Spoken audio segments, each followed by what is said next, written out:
ဒီအမှားလေးတစ်ခုကြောင့် NASA ဟာဒေါ်လာတန်းနဲ့ချီဆုံးရှုံးခဲ့ရတယ်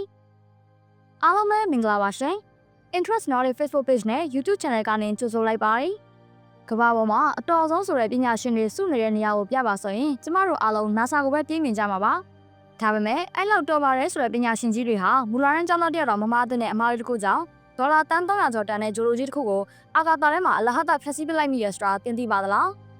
ဒီနေ့မှာတော့ NASA ရဲ့သမိုင်းမှာအရှက်ရဆုံးနဲ့ကုန်ကျစရိတ်အများဆုံးဖြစ်ခဲ့တဲ့ Mars Climate Orbiter အကြောင်းကိုပြောပြသွားမှာပဲဖြစ်ပါတယ်။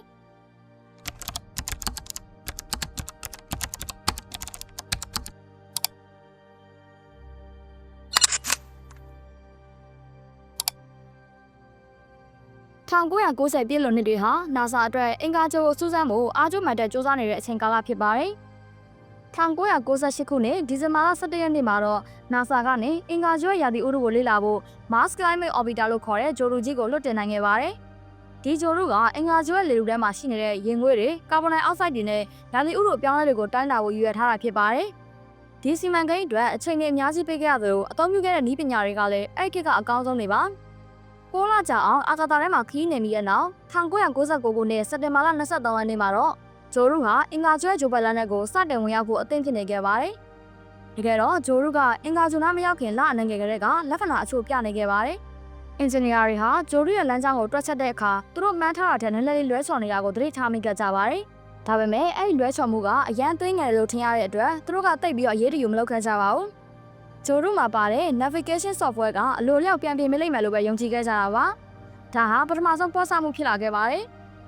စက်တင်ဘာ23မိနစ်ပိုင်းမှာ NASA ရဲ့ထိန်းချုပ်ရေးစခန်းကပညာရှင်တွေဟာဂျိုရုကိုဂျိုဘက်လန်နဲ့တခြားဝင်အောင်အင်ဂျင်ကိုစတင်နှိုးခိုင်းလိုက်ပါတယ်။အစီအစဉ်ရဆိုရင်ဂျိုရုကအင်္ဂါဂြိုလ်ရဲ့နောက်ဘက်ကိုကွယ်သွားပြီးခဏကြာမှအချက်ပြစနစ်ပြန်တက်လာမှာပါ။ဒါပေမဲ့မိနစ်20ကြာတဲ့အထိဂျိုရုစီကဘာအချက်ပြမှုကပြန်မလာတော့တဲ့အခါပညာရှင်တွေပြာခတ်သွားပါတယ်။ဘာဖြစ်သွားတာလဲ။ဘာမှားသွားလို့လဲဆိုတဲ့အဖြေကိုအပူတပင်းရှာနေကြရပါပြီ။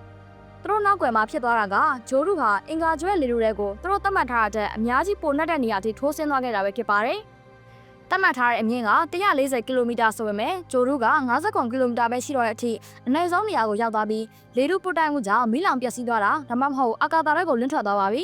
။နောက်ပိုင်းမှာစုံစမ်းစစ်ဆေးလုပ်တဲ့အခါမှာတော့တကယ်အဖြစ်မှန်ကထွက်လာပါတယ်။ဒါဟာနည်းပညာအားနည်းချက်ကြောင့်မဟုတ်ပဲအင်ဂျင်နီယာတွေရဲ့အမှားတစ်ခုကြောင့်ဖြစ်သွားခဲ့ရပဲဖြစ်ပါတယ်။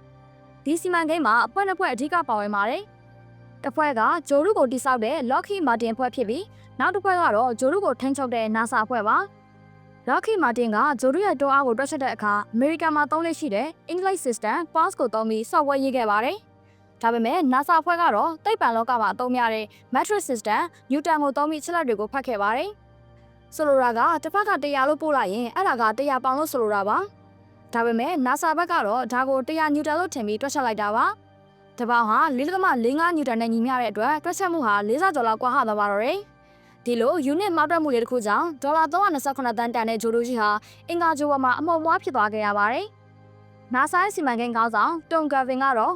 ဒါဟာအဖွဲ့နှစ်ဖွဲ့ကြားမှာအပြန်အလှန်စစ်ဆေးမှုအားနည်းခဲ့တာကြောင့်ဖြစ်ရတဲ့ဖြစ်ပျက်ပါလို့ဝန်ခံခဲ့ပါတယ်။ဒီအမှားလေးတစ်ခုဟာငွေကြေးတွေမကပဲသိပ္ပံပညာရှင်တွေရဲ့နှစ်ပေါင်းများစွာစူးစမ်းအထောက်မှုတွေပါတုံ့ရဖြစ်သွားခဲ့ရတာပါ။ဒီဖြစ်ရပြီးနောက်မှာ NASA ဟာသူတို့ရဲ့စနစ်တွေကိုအကြီးအကျယ်ပြန်ပြင်ခဲ့ပါတယ်။အခုဆိုရင်အာကာသစီမံကိန်းတိုင်းမှာ unit တစ်ခုတည်းကိုပဲမဖြစ်မနေသုံးရတော့သလိုအပြန်အလှန်စစ်ဆေးတဲ့စနစ်ဓာတ်ပတ်ချက်တွေကိုလည်းပုံမတင်းကျပ်လာခဲ့ပါတယ်။လူဆိုတာအမှားနဲ့မကင်းပါဘူး။ဒါပေမဲ့ NASA လိုနေရာမျိုးမှာတော့ဒီလိုအမှားမျိုးဖြစ်နိုင်တယ်ဆိုရင်ကျမတို့နေ့စဉ်ဘဝမှာလည်းအခြေခံချက်လက်တွေကိုတခြားစစ်ဆေးဖို့ဘလောက်တောင်အရေးကြီးသလဲဆိုတာဒီဖြစ်ရကသက်သေပြနေပါတယ်။ဘလောက်ပဲတော်ရဲသူဖြစ်ပါစေအခြေခံချက်လက်တွေကိုတခြားမစစ်ဆေးရင်တော့ဒီလိုအမှားကြီးတွေဖြစ်လာနိုင်ပါတယ်။ပရိသတ်ကြီးအနေနဲ့ရောအလောက်တန်းမှာဒါမှမဟုတ်စာမေးပွဲဖြေတဲ့အခါ unit တွေမှားတော့လို့ဒုက္ခရောက်ခဲ့ဘူးလားဆိုတာပြပြပေးကြပါဦးနော်။အဆုံးထိကြည့်ရှုအားပေးကြတဲ့ပရိသတ်တဦးတယောက်ချင်းစီတိုင်းကိုကျေးဇူးများကြီးတင်ပါတယ်ရှင်။